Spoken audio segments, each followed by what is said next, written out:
Capítulo 8. O amor a Deus.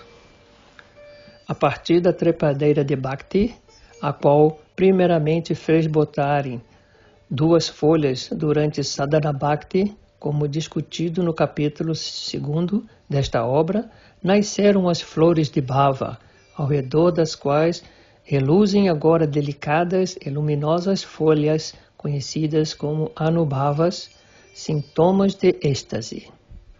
Essas folhas, as quais são sempre belíssimas, são nutridas pelos processos devocionais, ouvir, cantar e assim por diante.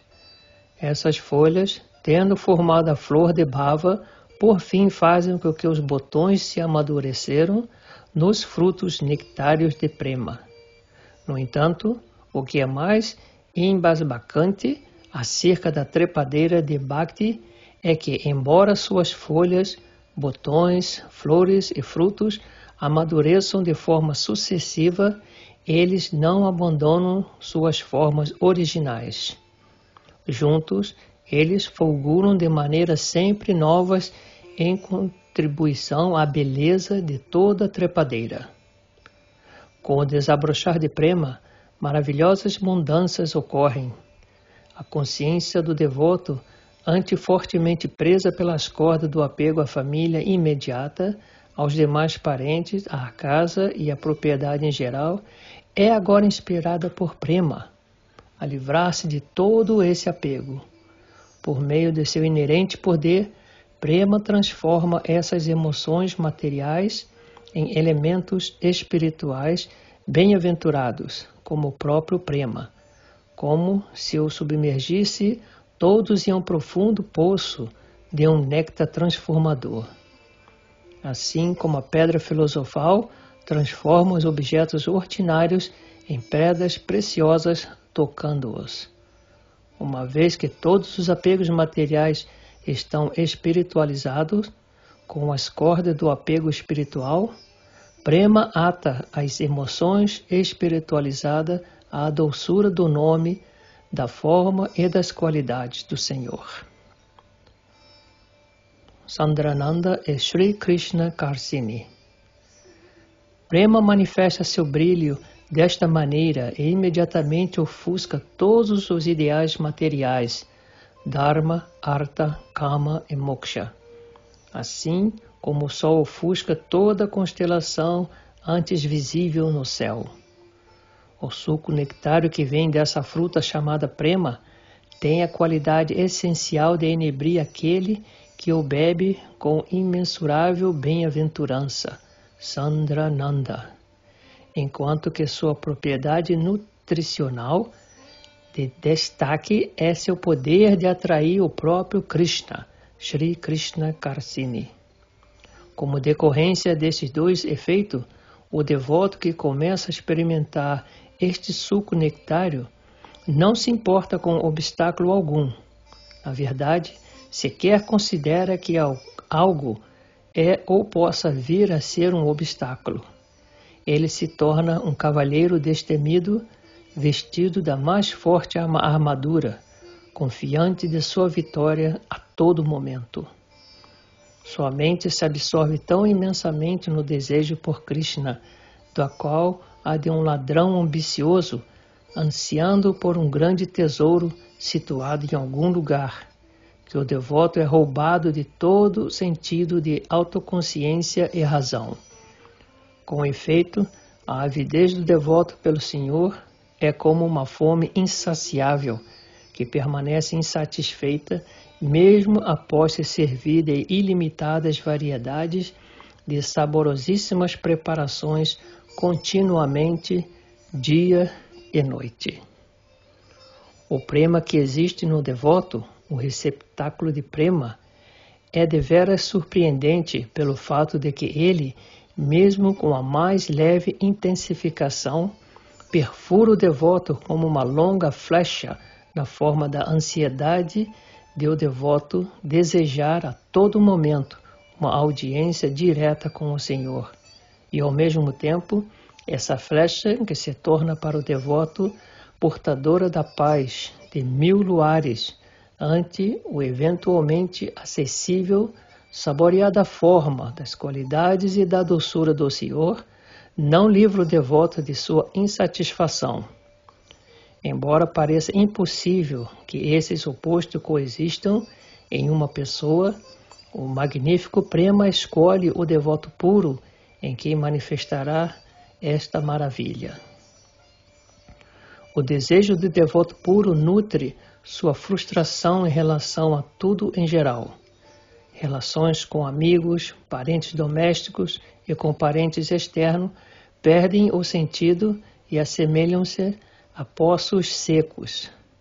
Sua casa figura ominosamente diante de si como uma floresta de arbustos espinhosos, e até mesmo comer se torna uma punição. Louvores dão-lhe como uma mordida das presas venenosas de uma cobra, e o interesse em seus deveres e tarefas diárias torna-se tão vivaz quanto a morte. Ele carrega os membros de seu corpo como um fardo insuportável. As palavras de consolo de seus bem-querentes são como um aguaceiro de chuva ácida. As horas que passa desperto afogam-no em um oceano de pensar, e os raros momentos de sono tornam-se um tormento intolerável.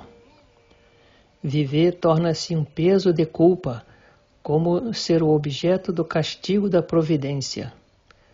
Como um arrozal incendiado, meditações carecem de substância, e atividades que antes lhe davam satisfação, por vezes consideradas a meta da vida, agora lhe parecem ser propósito algum. Até mesmo lembrar-se dos pés de loto do Senhor se torna algo excruciante, e ele sente como se alguém estivesse rasgando-lhe o corpo parte por parte. Em um estado avançado, Prema assume o caráter de um fortíssimo imã que pode atrair para si até mesmo o Senhor Krishna, o metal todo atrativo. E assim Prema arranja tudo de forma que o devoto puro possa ter uma breve audiência direta com Krishna. Nesse momento, o Senhor Supremo reciproca o devoto puro, revelando-lhe seus atributos íntimos, divinos e completamente auspiciosos, como sua beleza arrebatadora, sua fragrância corporal, sua voz melodiosa, sua juventude eterna, seu versátil amor, sua magnanimidade e sua compaixão, os quais o devoto puro percebe diretamente com seus sentidos. Como tais atributos são nectários e dinâmicos, Prema produz no coração do devoto um desejo sempre crescente e poderoso de desfrutar plenamente as qualidades transcendentais do Senhor. O devoto, neste momento, encontra-se nadando em um ilimitado oceano de bem-aventurança, a qual nenhuma palavra pode descrever adequadamente.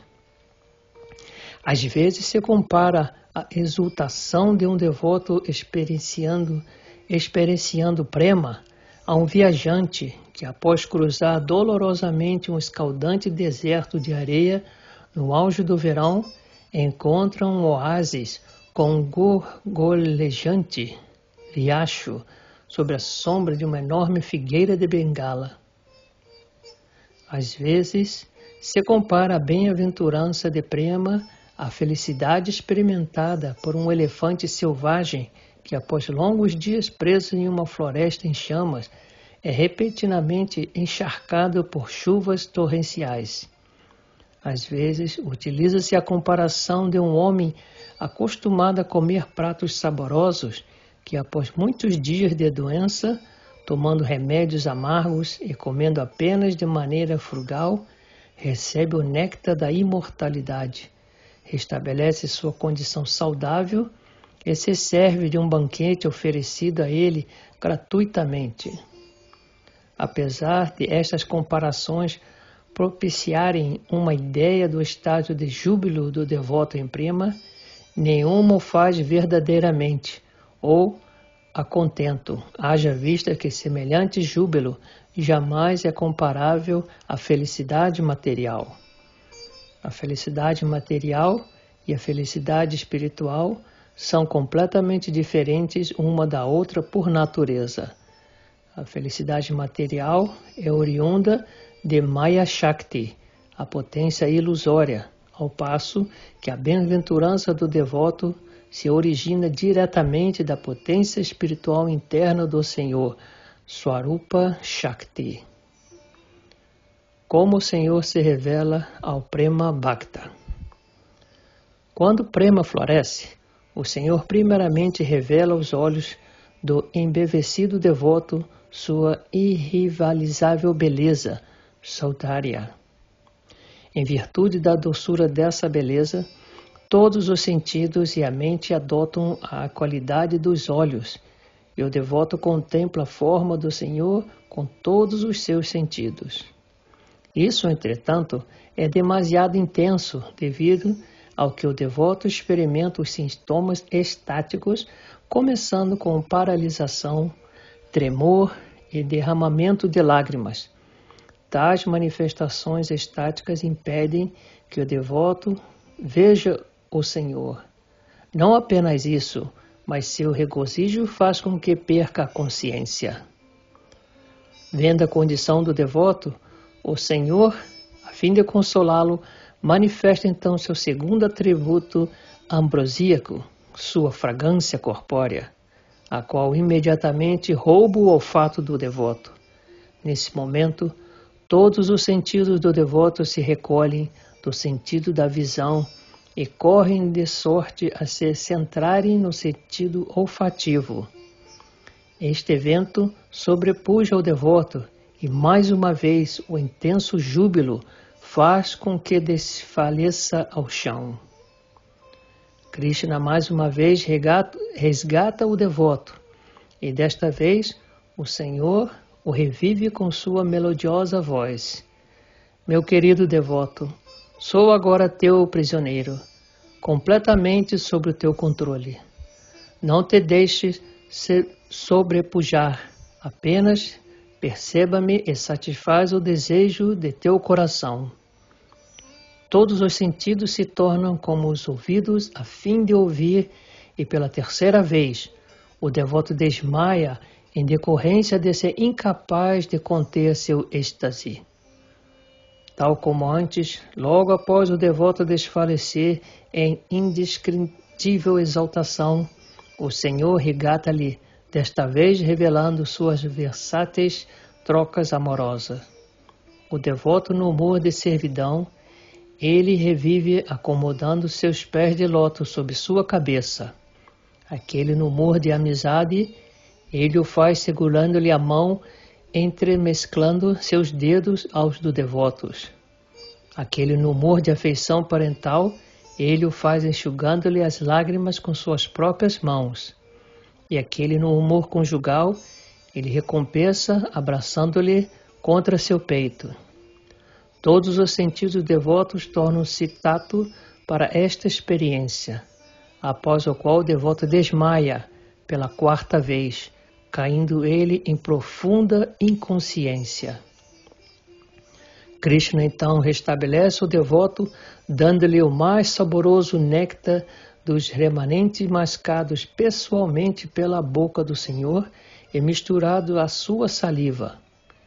Enquanto o devoto prova esse sabor, todos os seus sentidos se tornam o sentido do paladar e ele desmaia pela quinta vez.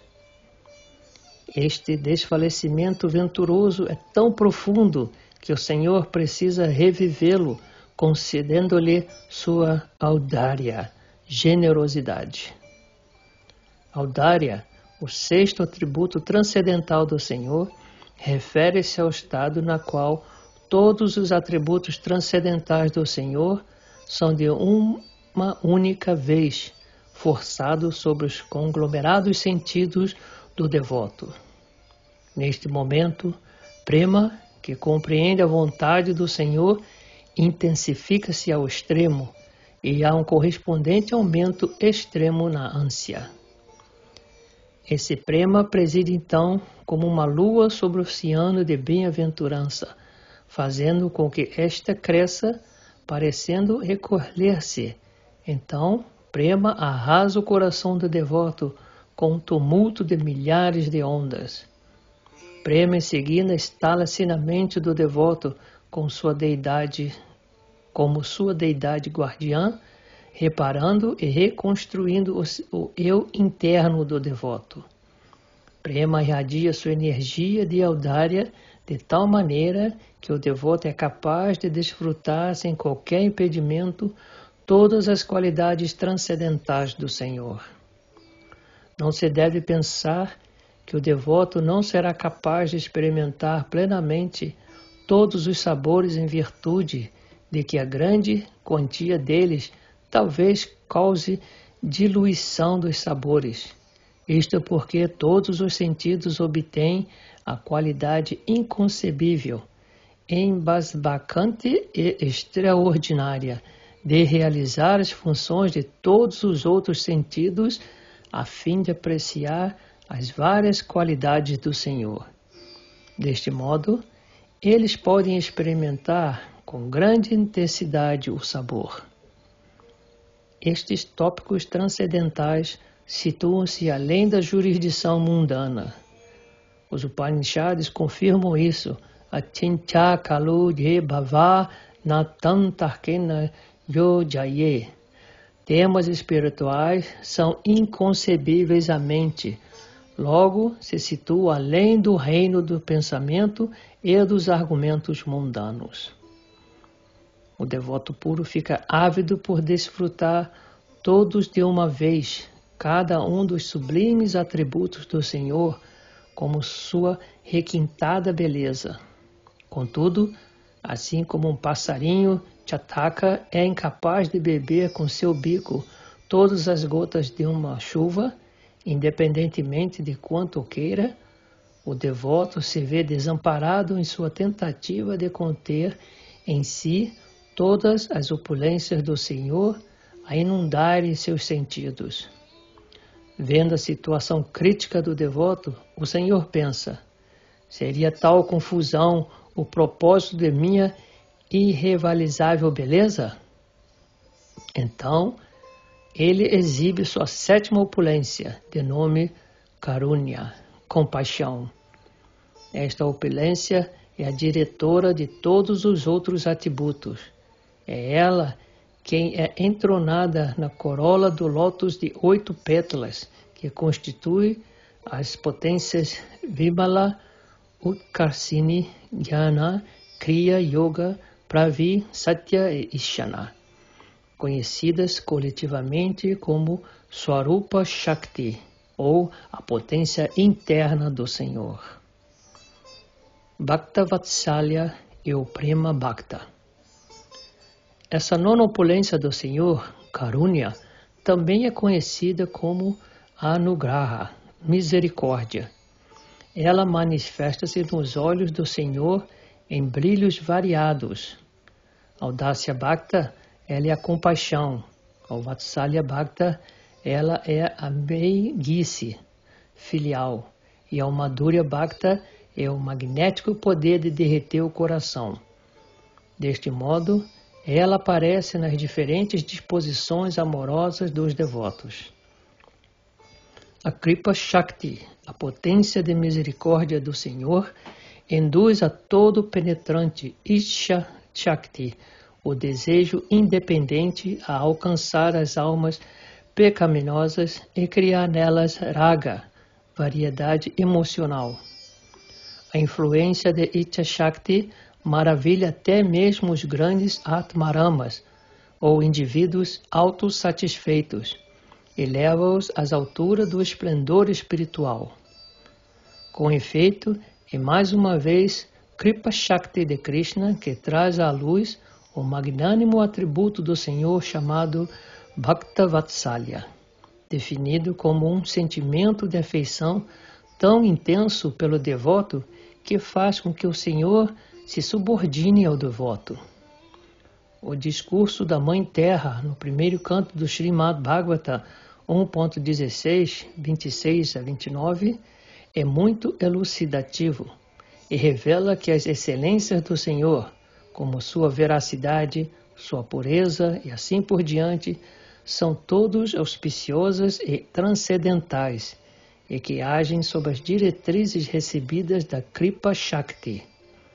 Como dito, a Kripa Shakti, a magnificente rainha, dirige a potência Bhaktavatsalya de Krishna. A potência Bhaktavatsalya, por sua vez, rege soberanamente todas as outras qualidades do Senhor. O Bhakti Rasamrita Sindhu lista 18 imperfeições: ilusão, preguiça, incivilidade, luxúria, cobiça, loucura, inveja, crueldade, lamentação, empenho excessivo, enganação, ira, ânsia, medo, cometimento de erros, intolerância e dependência. O verso anterior da mesma obra, Bhakti Rasamrita Sindhu, proclama que, embora as qualidades do Senhor sejam absolutamente livres de tudo isso, pela agência de Bhaktavatsalya, mesmo esses defeitos às vezes se tornam presentes em Krishna, Rama e assim por diante, mas com excelentes qualidades a serem apreciadas pelos devotos como embelezamento no Senhor, oferindo o poder de saborear completamente a beleza, a fragrância e etc. do Senhor, e saboreando cada um desses atributos, o devoto ascende a picos cada vez mais altos de espantosa experiência. Ele compreende pela experiência que a qualidade de Bhava Vatsalya do Senhor é incomparável. Ele repetidamente se lembra das magnanimidades do Senhor, o que arrebata seu coração. O Senhor Supremo, reconhecendo os sentimentos sublimes de seu devoto, diz a ele: meu querido devoto, sacrificaste esposa, filhos, riquezas e residências incontáveis vezes em muitos nascimentos. Toleras o desconforto de verões assoladores e de invernos congelantes. Tolera a fome, a sede, dores, doenças e outros sofrimentos, simplesmente de sorte a poder servir-me como te solicitei. Desconsideraste inumeráveis humilhações provocadas por outros e mantiveste tua vida por meio da mendicância. Até o momento atual, no entanto, vi-me incapacitado de reciprocar-te e oferecer-te algo, o que me torna endividado para contigo. Agora, diz-me o que posso oferecer-te. Soberania sobre todo o universo, a posição de Senhor Brahma, todas as opulências místicas e outras ofertas similares são inapropriadas. Como então eu poderia oferecê-las a ti?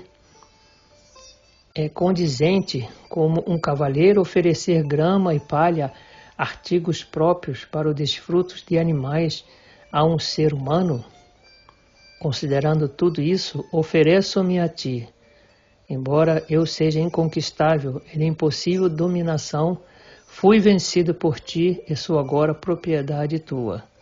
Dependerei simplesmente da trepadeira de tua disposição gentil. As palavras ambrosíacas do Senhor adentram os ouvidos dos devotos como pérolas, gotas de néctar. Ao Senhor, o devoto responde: ó meu Senhor, meu Mestre, ó oceano de insondável misericórdia, lançaste o vosso olhar a mim enquanto eu era mordido por grande números de crocodilos, as infinitas misérias de intermináveis nascimentos e mortes em meio à terrível correnteza do tempo. Ó Senhor transcendental, a todos os planetas materiais, vosso coração de manteiga se derrete em virtude da misericórdia que o preenche. Na forma do mestre espiritual, destruis a ignorância e a luxúria. Manifestando o disco Sudarshana de vossa maravilhosa forma, transpassaste esses crocodilos e livraste-me da constrição de seus dentes, assim de satisfazer meu desejo de servir vosso pé de loto como uma criada, deixes aos meus ouvidos as sílabas do mantras com vossos nomes, as quais não são diferentes de vós. Vossos santos nomes entram em meus ouvidos e aliviam minha excruciante dor, permitindo que eu ouça, cante e lembre vossos nomes transcendentais e vossos passatempos igualmente transcendentais. Embora estejais reformando-me através do ensino de como servi-vos, ensinamento este dado por vós através da possibilização de que eu me associe com vossos devotos, sou completamente ininteligente, mais baixo do que o mais baixo, e apesar de tão magnífica oportunidade, não vos servir sequer por um instante. Uma pessoa egoísta como eu merece ser punida. Ao invés de punir-me, porém, fizeste com que meus olhos bebessem o mais sublime néctar, revelando-me a visão de vossa beleza face. De vossa bela face. A despeito de tudo isso, mortificais-me, dizendo que estáis endividado comigo. Estou agora a pensar o que fazer em seguida. Pedi-vos perdão pelos pecados que acumulei em 5, 7, 8, 1000 ou 1 milhão de vidas? Posso dizer com toda certeza que foram por trilhões de vidas que acumulei toda a sorte de pecados e ofensas abomináveis. Já sofri algumas de suas consequências e o que quer que ainda esteja por vir, por favor, deixai que venha, pois recuso-me a pedir sua neutralização. Consigo, ele prossegue pensando, malgrado, tardiamente, dou-me conta da profundidade de minhas ofensas. Tolamente comparei a belíssima compleição do Senhor Supremo a carregadas nuvens de monção, ou a flores de lótus azuladas, ou ainda a uma dardejante safira. Estabeleci paralelos poéticos entre suas primorosas faces e a lua cheia, ou entre o esplendor de seus delicados pés e a maciez das flores primaveris. Tais analogias são tão impróprias quanto comparar uma semente de mostarda torrada a uma montanha de ouro resplandecente, um ordinário grão de bico a uma inestimável pedra filosofal, uma baixa e frutiva raposa ao régio leão, ou um miserável mosquito ao imponente e venerável garuda. Sinceramente, arrependo-me de ter cometido semelhantes erros de tamanha gravidade.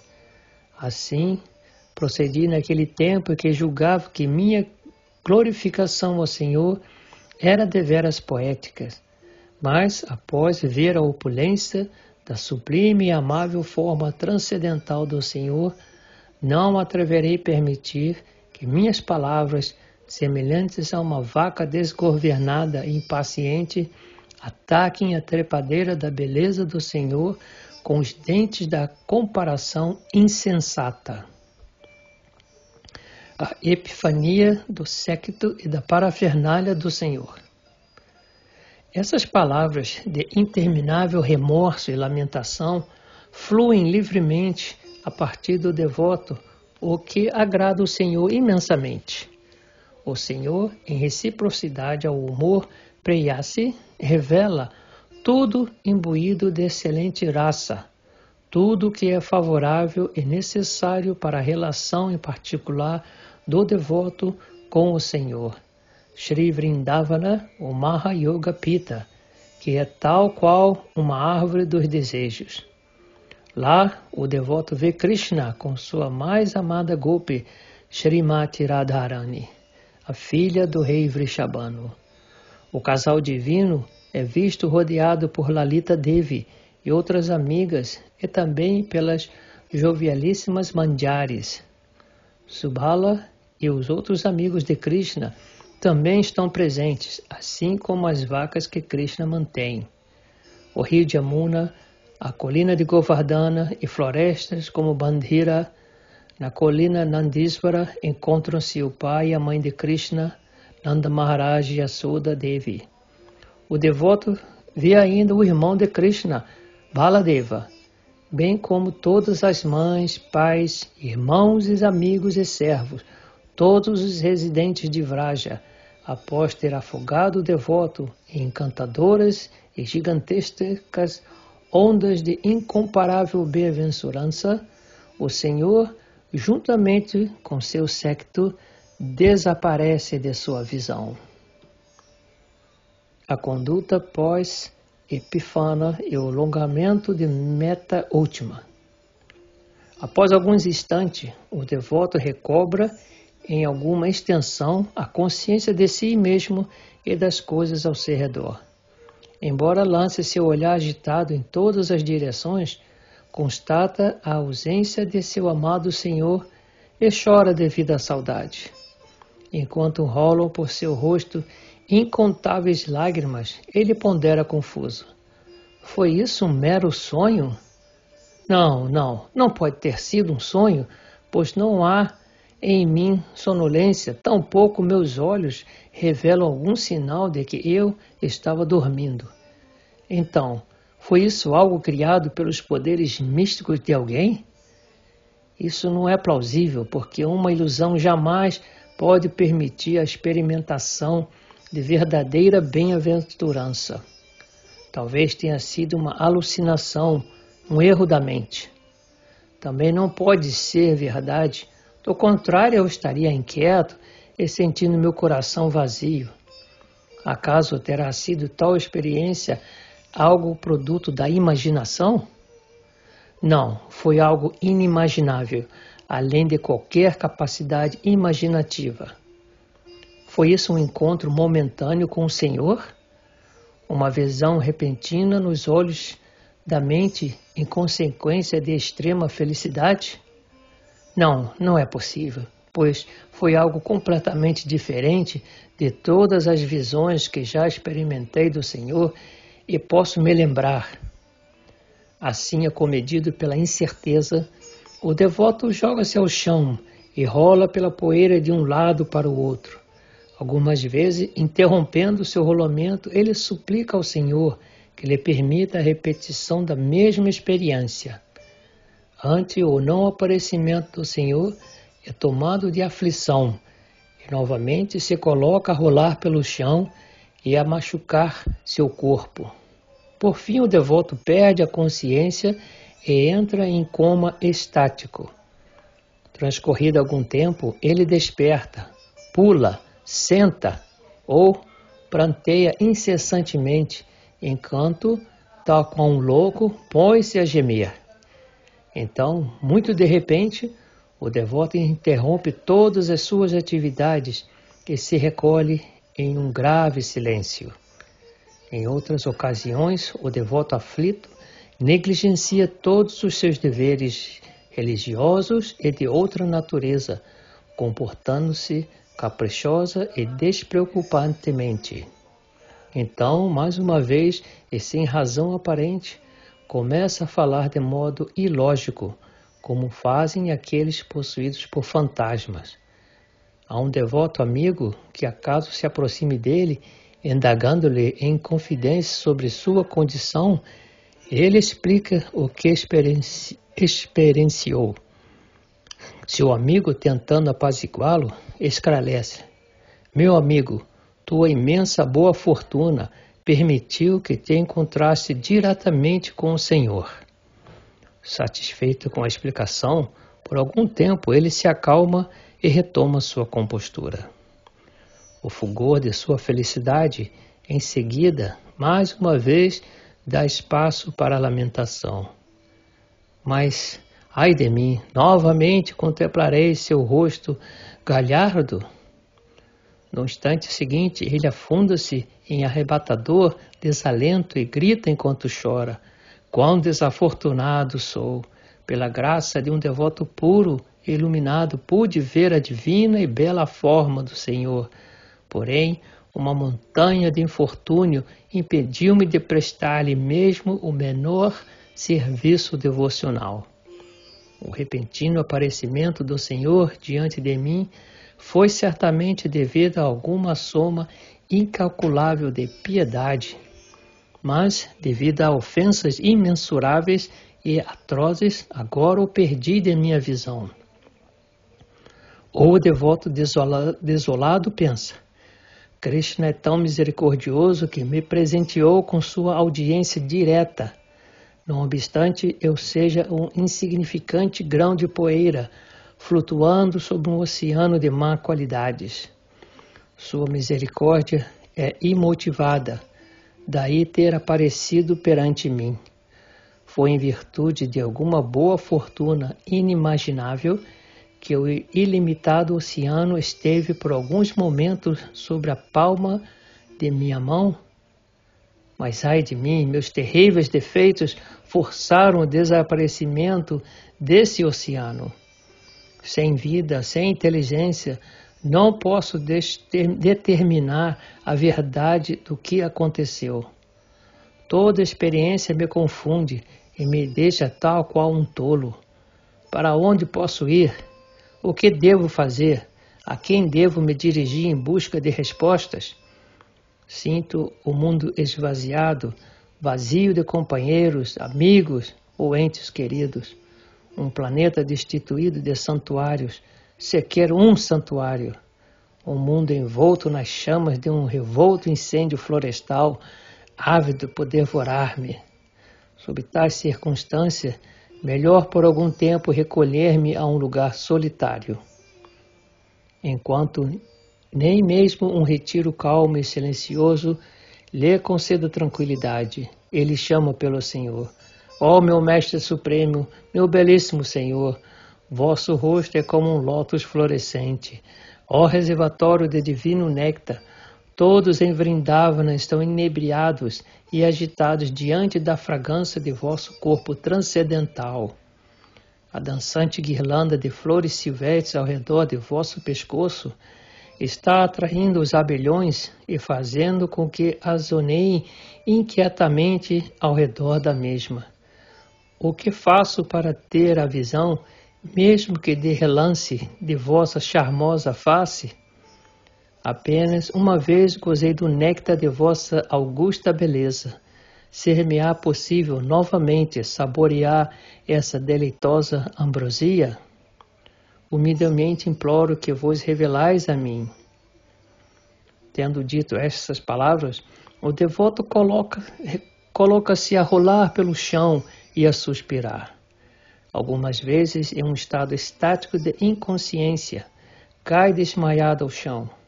Outras vezes, coloca-se repentinamente a correr de um lado a outro, tal qual um homem ensandecido. Ele vê Krishna em toda parte e de forma exuberante. Ele simultaneamente ri, canta e dança. Contudo, no instante seguinte, ele desata a chorar e derrama lágrimas quentes de remorsos. Comportando-se dessa maneira, ele recolhe sua consciência de ter ou não um corpo. Em outras palavras, ele em nada se interessa em relação a seu próprio bem-estar físico, julgando desnecessário indagar acerca de suas necessidades. Após abandonar seu corpo, o devoto obtém sua forma espiritual eterna, Siddhadeha, e se ocupa a servir ao Senhor. Ele, Desarte, pensa: o Senhor Supremo é um oceano de compaixão. Apareceu em resposta ao meu apelo e ele pessoalmente me ocupará em seu serviço direto e me levará para a sua morada eterna. Deste modo, logra o devoto a meta última. Revisão da sequência até Prema e os estágios posteriores. As Escrituras listam os seguintes diferentes estágios de elevação que conduzem o praticante até Prema. Primeiro, Shraddha, fé nas palavras do Guru e das Escrituras. 2. Sadhusanga, ânsia por se associar com almas santas, a fim de obter conhecimento espiritual. 3. Bhajana Kriya, prestação de serviço devocional sob a orientação do Guru. 4. Anartha Nivriti, a remoção de desejos invirtuosos do coração. 5. Nistha, estabilidade no serviço devocional ou uso de inteligência superior para desenvolvimento de um gosto pelo serviço devocional. 6. Ruti, obtenção de gosto pelo serviço devocional. 7. Ashakti, apego indivisível pelo serviço devocional, observado pela meditação nos passatempos eternos do Senhor Krishna, os quais aparecem no coração do devoto espontaneamente. 8. Bhava, serviço ao Senhor com sentimentos devocionais espontâneos. 9. Prema, despertar do amor a Deus. Além desses 9 níveis, as Escrituras descrevem com precisão estágios posteriores de avanço no reino da realização espiritual. Se uma árvore representa Bhakti, ou verdadeiro serviço devocional, essas elevadas trocas devocionais com o Senhor podem ser descritas como os frutos maduros que nascem nos galhos superiores da árvore de Bhakti. Tais trocas amorosas são assim definidas: Sneha, quando o coração se derrete em excessivo amor; Mana, Sneha extremada, a qual revela novas, deleitantes regiões de trocas amorosas, fazendo com que a amada comporte-se externamente de maneira caprichosa. Pranaya, um tipo de mana que leva a amada a sentir-se no mesmo nível que o amante, o que resulta em brigas amorosas entre eles. Raga, emoções conflitantes na amada, ora insuportável lamentação, ora extrema felicidade, enquanto aguarda ansiosamente por seu encontro com o amante, Krishna. Anuraga, amor que faz com que a amada experimente seu antigo amante como se estivesse se encontrando pela primeira vez com ele.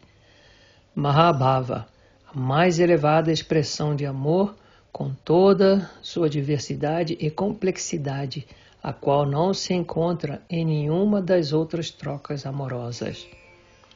Tais regiões elevadas de amor divino são inacessíveis a um praticante sadhaka.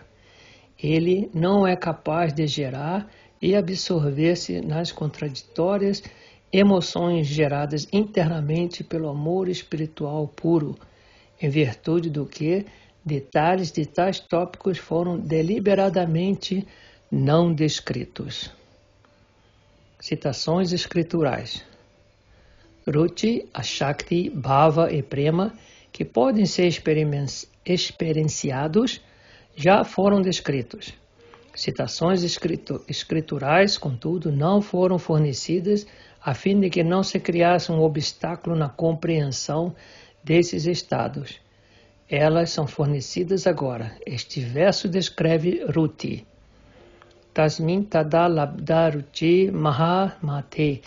Ó grande sábio, tão logo obtive gosto pela personalidade de Deus, minha atenção por ouvir sobre o Senhor tornou-se inflexível. E à medida que meu gosto se desenvolveu, pude entender que foi apenas em minha ignorância que tive de aceitar coberturas grosseiras e sutis, pois tanto o Senhor como eu somos transcendentais. Srimad Bhagavatam 1.5.27. Este fornece um exemplo de Ashakti, o estágio em que a consciência da entidade viva está atraída pelos 3 modos da natureza material, se chama vida condicionada. Porém, quando essa mesma consciência está apegada à suprema personalidade de Deus, o indivíduo situa-se na consciência da liberação. Srimad Bhagavatam 3.25.15. Este descreve Rati, ó Vyasadeva, naquela associação e pela misericórdia daqueles grandes vedantistas, pude ouvi-los descrever as atrativas atividades do Senhor Krishna. Por ouvir de tal maneira, atenda meu gosto de ouvir sobre a personalidade de Deus, cresceu gradualmente. Srimad Bhagavatam 1.5.26. Este descreve Prema. Ó Vyasadeva, naquele momento, estando excessivamente dominado por sentimentos de felicidade, cada parte de meu corpo tornou-se separadamente avivada. Estando absorto em um oceano de êxtase, não pude ver nem a mim, nem o Senhor. Srimad Bhagavatam 1.6.17.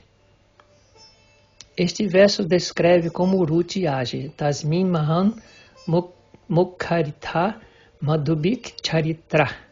Meu querido rei, naquele lugar onde vivem os devotos puros, se uma pessoa obtém a chance de ouvir seu constante fluir de néctar, que é exatamente como as ondas de um rio, ela se esquecerá das necessidades da vida, a saber, fome e sede, e se tornará imune a todo tipo de medo, lamentação e ilusão.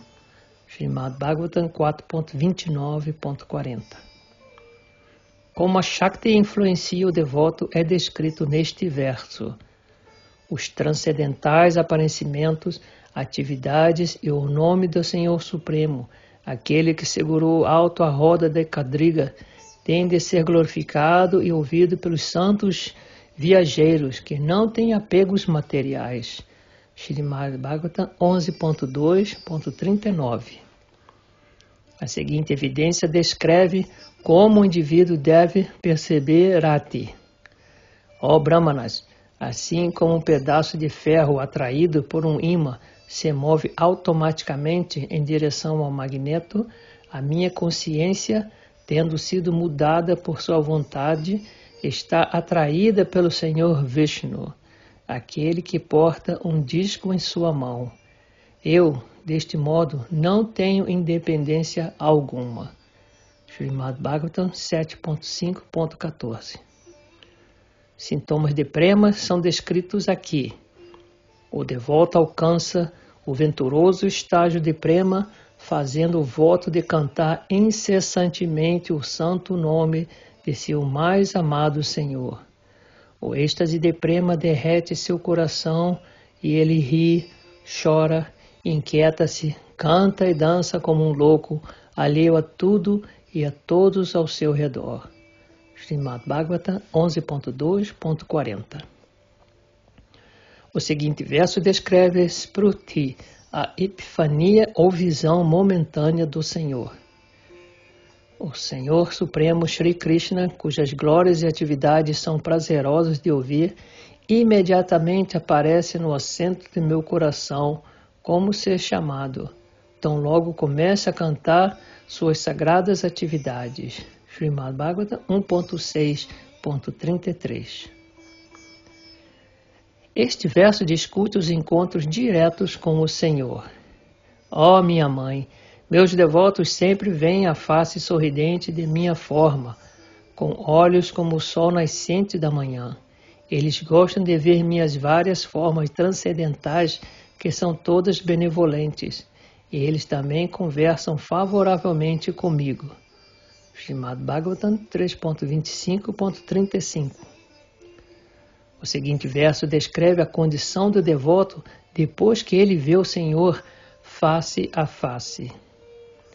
Ao ver as encantadoras formas do Senhor, sorridentes e atrativas, e ao ouvir suas palavras agradabilíssimas, o devoto puro quase perde qualquer outra consciência.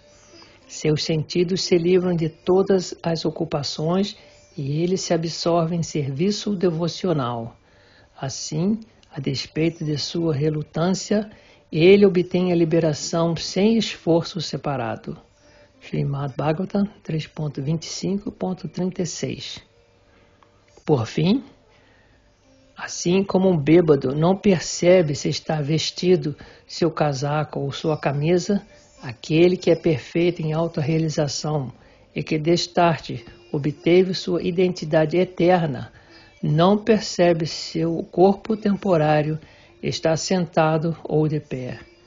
Com efeito, ele, pela vontade de Deus, o corpo é findado, ou se pela vontade de Deus obtém um novo corpo. A alma autorrealizada não percebe, assim como um bêbado não percebe a situação de sua veste.